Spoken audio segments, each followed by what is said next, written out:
Welcome to Talk Tennis. Today with me in Indian Wells, California, I have the Mizuno team. And a lot of our listeners and viewers out there might know the brand because of the footwear, but today we're gonna talk about rackets.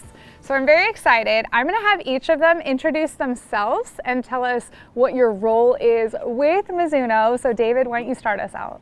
David Llewellyn. I am the Director of R&D in our U.S. R&D facility. That's a big deal. Maybe just explain a little bit what R&D actually means, because I mean, like, we throw that term around, but maybe not anyone outside of the industry knows what it is. Research and development. So, well, mainly the gentleman over here, Yama, he's our lead engineer, and he can talk to the technologies. But these rackets have been in development for several years now. We really wanted to get it right, and all indications are that we did get it right.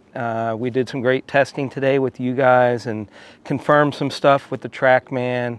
So, you know, research and development is trying to find new technologies and then bringing those to life in product. Amazing. Graham, who are you? What do you do at Mizuno? Hey, Michelle, thank you so much for having us out here. My name is Graham Bucantini, and I'm the sales manager for Racket Sports of Mizuno for the whole USA. The whole USA, we're opening the market. It's coming. Let's go. So, like you said, we've been in footwear before. Now we're getting into some hard goods. Yes. Mizuno itself is not new to hard goods, but we're just now launching tennis rackets in the US and hard goods. So we're super excited. Very exciting. Really look forward to how everyone receives them. So. Awesome. Yama, Hi. who are you? So I'm Yohei Yamashita. I'm lead engineer of tennis racket.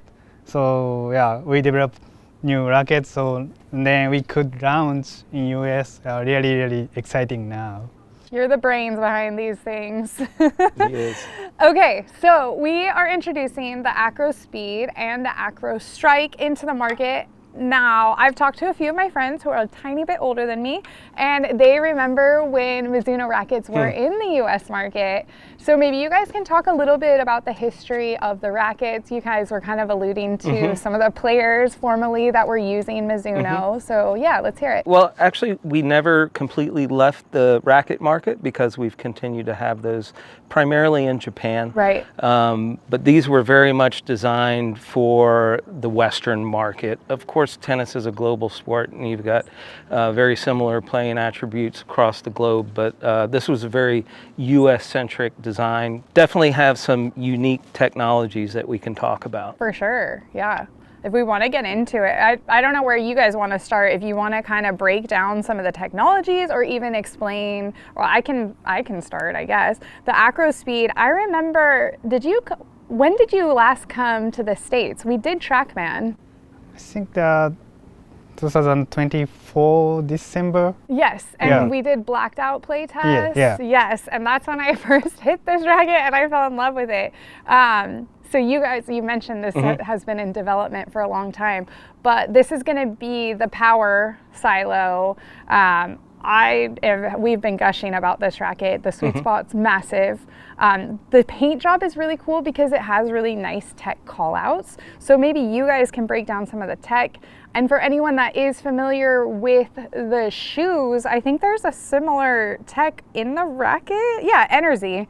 Energy is also in the footwear. So Yama, you want to walk us through what kind of technology is in here? I can even give it to you so you can show us. Let me explain about the Energy frame. So that is actually frame cross-section geometry. Okay. So we have that little higher arch in the cross-section shape. Okay. So, and then when in that impact ball, that location deform and then recover original shape. So if we have the higher arch, so more power, deflection is more, and then quickly recover. Okay. So then we could make the more power frame. So that is an Energy frame. Okay, that's cool. What else is in there? What other kind of technology? What differentiates this one from other rackets on the market? Yeah, and then one more thing, the dual spring. Yeah. So which is a carbon lamination technology. So carbon fiber frame. So usually each carbon layers are fixed each layers. Okay. But we inserted one thinner film to make the separate. So Okay. we could make the double wall. In that case, we can make the cross-sectional deformation will be more. Okay. Also recovery more quickly. So we could have more power. And you can feel it. I can feel it. And it's an interesting story too, where the technology originated was not in tennis rackets. I don't know if you want to explain. He was also a bat engineer for a period of time. Yeah. So this is a very interesting composite bat technology too. Yeah. This is a fast pitch bat, composite bat. Then you can see the we can divide 2 layers. Okay. Yeah. So in fast pitch bat world, it's very common technology. Okay. So we make the double wall, then more softer. In that case, ball pop is very fast. So then we now we change to tennis racket engineer. Then Yeah. we bring that technology to the tennis racket. That's awesome. And it's in both. It's in both, yeah. Yeah. Yes. Yes, both. Same technology is in both. The dual spring, the energy. Yeah. Awesome. And where they differentiate is in terms of spec. That one's got the narrower beam, that one's got the wider beam. This one has the lower RA, this one has the higher RA. So, leading right into a more control-oriented racket and a more power-oriented racket that still has a good deal of control. Absolutely. So both of them have the same 16 by 19 string pattern. This one is 98 square inches. The speed is 100 square inches. And so a couple more call outs in the differentiations of the rackets. Can you guys maybe explain, because I was shocked when I looked at the stiffness rating on that racket, because it does test stiffer, but it doesn't feel stiff at all. And then this one is quite soft. It's like a much lower RA, and it feels nice. But as Chris even alluded to, it's got a very, you know where the ball is on the frame. So it's like you feel really connected to the ball. So tell me about how that one doesn't feel stiff, but it is still stiff. Yeah, that feeling comes from the dual spring. Okay. So this is I brought 2 samples. Nice. This is a normal carbon fiber lamination. This is a dual spring. Okay. You can press this, these 2. This is a much softer. Okay. So this creates a more feeling is better. Got it. Yeah. Yeah, let's see. And then I was gonna There's also a standard one, and Okay. then this one is the dual spring. Okay, and I don't know if you guys can see that. We can also get a close-up of it, but you can feel it for sure in hand.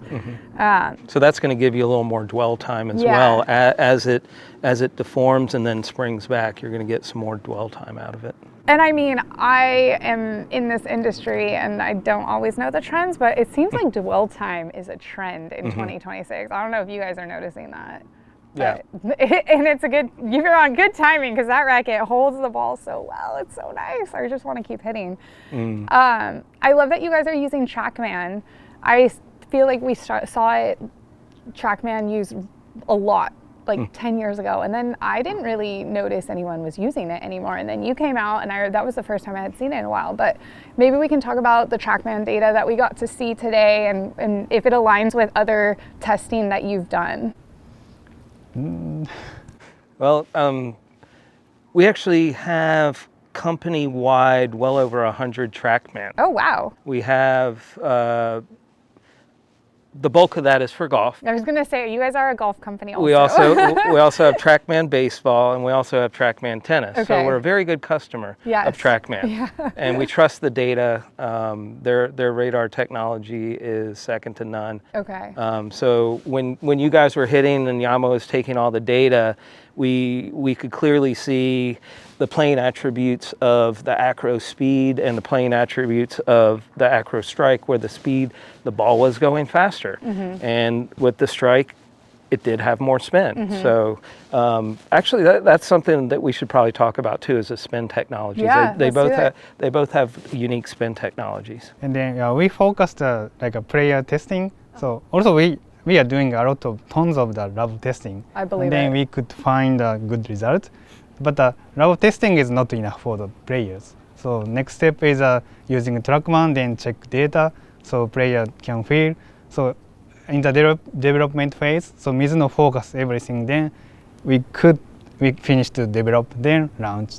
So it's really important to check by human testing. Just as important as the robots and the cannons and all that other lab equipment that we have. You actually have to have a human hit it. AI is coming for us, that's what I've been told, but hey, I don't know, someone's got to hit a forehand like me. Come on. And so talk a little bit about the special spin technology that is in these rackets too. Yeah, you grab it. Good. So first, AcroSpeed. So we have the ABG grommet, which is we combine the two different hole shape. So rectangle shape and then round shape. Then by different hole shape, the string movement is different. Then when impact the ball, each string is a different movement. In that case, happen the kind of the ball bite. Then easy to make the spin. Okay. Then the other thing is, I think this is more spin. Yeah. So we have the 4-way pocket, so which is 4 directions. We have the round shape, kind of the X shape. Okay. Then when impact the ball, the string, that 4 pocket lead to the snap back direction. Okay. Then that's easy to happen the spin rate. Yeah. More spin. Yeah, and our stats showed, well, at least Jason and I got more spin with the AcroStrike and more power and speed with the AcroSpeed, which makes sense. That's a good thing. Yeah, which makes sense. Another call out really quickly is each model comes in 2 different weights. So the the control model or the AcroStrike comes in a 305 and 290 gram, and the AcroSpeed comes in a 300 and 285 gram. That's perfect, because I was going to ask who should be using these rackets before I get into it, because clearly we are saturated with rackets right now, and it is tough to break in. 100%. So I would say demo each to try, because what's on paper or stats may not necessarily be what feels right to you. The control or AcroStrike model is geared towards it's more of a player's racket, more of a higher level, and the speed is kind of an intermediate to higher level model. On paper, I should be in this model, but I love the AcroSpeed so much. Literally same. I should be using that all day, and I'm going to use that all 100%. day instead. So just goes to show that try both of them out, and you can be the best one to decide which you prefer. And since we're seeing you guys back in the U.S. market, is there any talk of developing strings? Should I even ask? Yeah. Okay. we actually have strings available in Japan, and we're in the process of developing them. So yeah, that's stay tuned kind of thing. And yep. I was just going to say we're going to crawl before we walk, before we run. We're a very conservative company. We wanted to get the rackets out. See how they do. And we'll hit the market in 27 with a few more accessories and things like that to complement the rackets. Awesome. And so a lot of our viewers and listeners are huge tennis geeks. They love tennis. So that means that they know that things that are made in Japan are made with such care and quality and technology. So can you talk a little bit about the brand and the identity and the culture? Me? You guys can each actually give your perspective. It's probably a little bit different. Yeah, I mean, we're unique in that we compete in a lot of different categories. So we can kind of draw from bat technology or golf club head technology or footwear, which we talked about previously. And as a company, we are a conservative company, but we're also very, very dedicated to having unique technologies that have performance, like measurable performance benefits. And then, being a Japanese-based company, but a global company, quality control is one of the, if not the top priority. It's way up there. And one thing I would note as well is we're not a huge marketing company. We're not going to be spending millions and billions of dollars out there, but we are a product engineer company, and we produce great end user product, and that's where our money goes. And I think anyone that's tried our products would attest to that. Yeah, definitely. Now, from my side, just development side, so we focus how to make the difference to competitors. Yeah. So we need stories. Also, we need actual data, everything result. So, yeah, Mizuno is a focus performance data, everything. Then, Okay. but our QC side, so we took tons of time to check quality. We went to China, then production check, and then quality is no problem. So Japanese, I think that Japanese company. So Yeah. we took tons of time to check quality. Yeah. So similar to other brands, we're engineered in Japan, where they're produced in China, and other companies may be engineered in another Right. country Right. and produced in China. Okay, that makes sense. And what about pros? Are we going to get any pros out there? We see the footwear and apparel out on the pro circuit. What about the rackets? I'll speak to that. Yeah. We would love to have a top player right now, but we're just introducing these.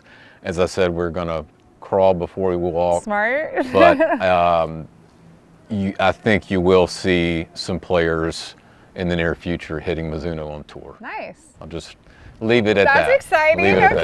Okay, little breadcrumbs. That's awesome. And do you guys have pro players that you're testing with? I mean, like, do you ever just like seed out rackets to some of the pros? Like, We hey, do. okay. Yes, we Yeah, do. I'm sure. Same with footwear and apparel as we Yeah, do, and yeah. we have sent some seed samples to some professional players on both tours. Nice, nice. That's cool. That's exciting. And then, of course, I am going to bring up the bag because I am the resident bag person.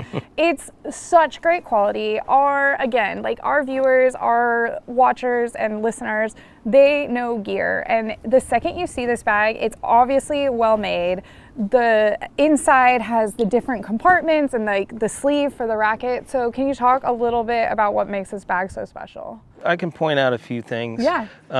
This is one of our patented technologies here, the Okay. split strap. So it's able to flex, and it's got this mesh material between the dual straps here. What it does is it uniformly distributes the pressure on your shoulders so that it's not like digging in on one point. Nice. And it also breathes really well because of the mesh in the middle. That's awesome.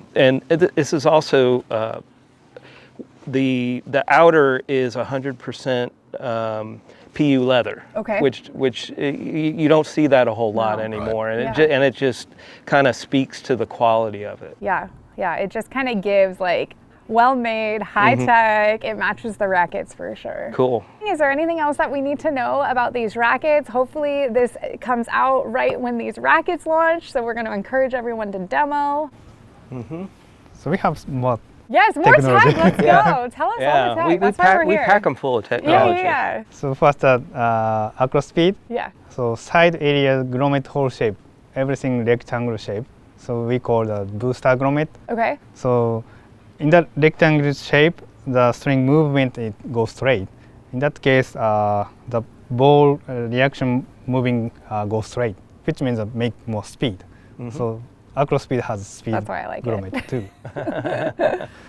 And then the other thing, AcroStrike, grommet material is used a special nylon, so which made by Toray. So Toray has a nano alloy technology. Okay. So that create a special shock absorb material. Oh, So AcroStrike feeling come from that grommet material. that's too. really interesting. And they're different. And that's also a technology that has been used previously in bats Yes. and more recently in golf. Dang. Yeah, it has a unique characteristic, nanoalloy. When it's just static, it's nylon, but when you impact it, it actually gets a little bit softer, a little bit more flexible. So that's why the feel of that racket is so good. Okay. Partly because of the nanoalloy grommet. That's really interesting. You guys are making me want to go to spring training, though. All this bad talk, I'm like, yes, let's go watch some baseball. Yeah. Anything else, though? It's your baby. You tell us. Anything else that you want us to know about these rackets? That's it. I think we covered all the technology bases. We just needed to get it in players' hands across the country. Well, I said this earlier, we were talking to a customer, he actually grabbed the AcroStrike, and I was saying that both rackets reviewed really well for us, but I genuinely love the AcroSpeed, and our whole review team loved the AcroSpeed. It's just like, it's a racket where I don't even care what the specs are. Right. I just want to hit it. And Yeah, I, like 100%. in the review, I was like, I just want to hit hard, and I just want to hit, and I just want to play, and it's super fun. And I know I say that sometimes on the court, but like it's just the feeling is addictive. Yeah, and I think that's the dual spring technology. Yeah. That's the uniqueness of it, and only offered by Mizuno. It's wild, and it's something like we need something so distinctively different that like you have to try it. Right. Yes. And then you make Yes. your decision. So Yeah, correct. And that's what we told the guy today. We said, go to your demo tomorrow and you decide. You want to buy it? Great. Yes. Yeah. So encouraging everyone that's watching or listening, demo these rackets. I would demo both of them. They're two different rackets. You're going to get different feelings. It's not like one's 100 and one's a 98 and they're the same technologies. They feel different. They do different things. We saw it on the Trackman. We've seen it on the courts, and you can feel the difference. So yeah, demo, check it out. Mizuno is back in the United States for tennis. Yes. The footwear is also awesome. We're also reviewing these shoes, which you guys are always innovating and coming up with new technologies, and that's probably a whole completely different podcast. But thank you guys so much for joining us today in the desert. It was such a fun afternoon. Yes. And we're super excited for the launch. And if you need more information, of course you're going to find it at Tennis Warehouse. And until next time, happy hitting.